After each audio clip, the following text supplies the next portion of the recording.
Hello बच्चों, हमारा आज का टॉपिक है बेटा मोलरता और मोललता। तो बेटा विलयन की सांद्रता को दर्शाने के लिए, विलयन की सांद्रता को दर्शाने के लिए पद इस्तेमाल किए जाते हैं। उनमें से ये दो होते हैं, मोलरता और एक होती है मोललता।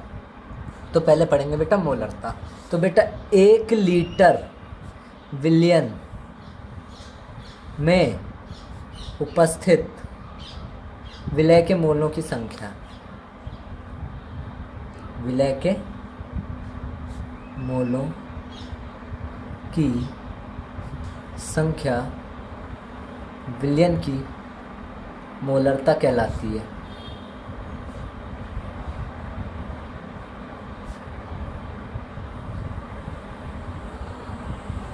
इसे कैपिटल M से प्रदर्शित करते हैं।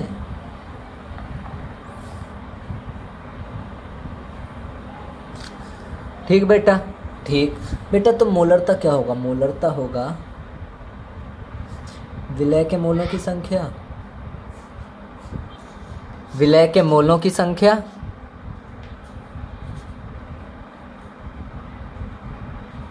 बटे विलयन का आयतन। बेटा लीटर क्या होता है? आयतन होता है, आयतन। यानी विलय के मोल यानी NB बटे V। और नंबर ऑफ मोल्स क्या होते हैं बेटा? मोलों की संख्या क्या होता है? भार बटे अणुभार। विलय का है तो विलय के रख दो, WB बटे MB। ये बेटा लीटर में, इसको मिलीलीटर में कन्वर्ट कर दो तो 1000 बटे ml। ये हो गई बेटा मोलरता। तो ये सूत्र उपयोग होगा और इसका मात्रक होता है मोल प्रति लीटर।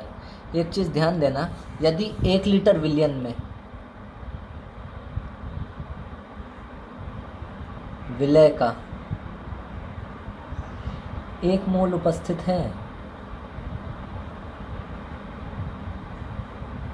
तो विलयन की मोलरता बेटा 1 हो जाएगी, क्योंकि यहाँ 1 रखोगे, यहाँ 1 रखोगे तो क्या आ जाएगा? 1 मोलरता 1 हो जाएगी। इसे बेटा मोलर विलयन कहते हैं। क्या बोलते हैं? मोलर विलयन। चलिए दूसरा टॉपिक पढ़ते हैं हम। हमारा दूसरा टॉपिक मोललता। तो बेटा यहाँ पर हो जाता है 1 किलोग्राम विलायक में उपस्थित विलय के मोलों की संख्या विलयन की मोललता कहलाती है। विलयन की मोललता कहलाती है। इसे स्मॉल m से प्रदर्शित करते हैं,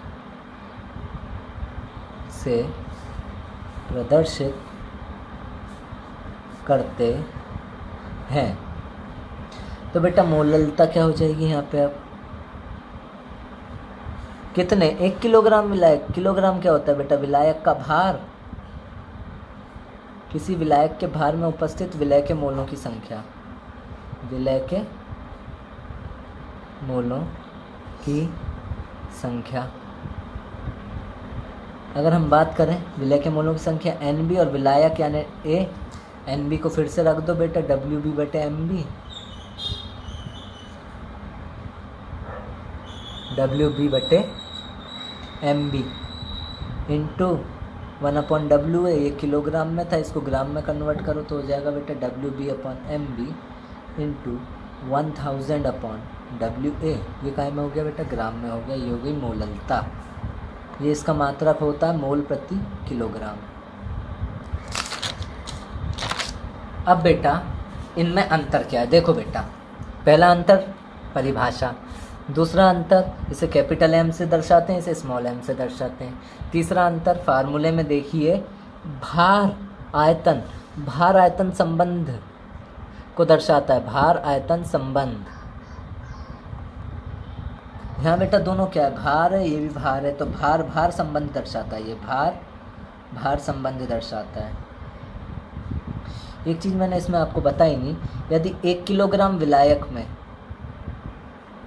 विलय का 1 मोल विलय उपस्थित है तो विलयन की मोललता भी 1m होगी, क्योंकि n भी 1 ये भी 1, तो ये क्या आ जाएगा 1, ये 1m होगी। इसको मोलल विलयन कहते हैं बेटा, मोलल विलयन।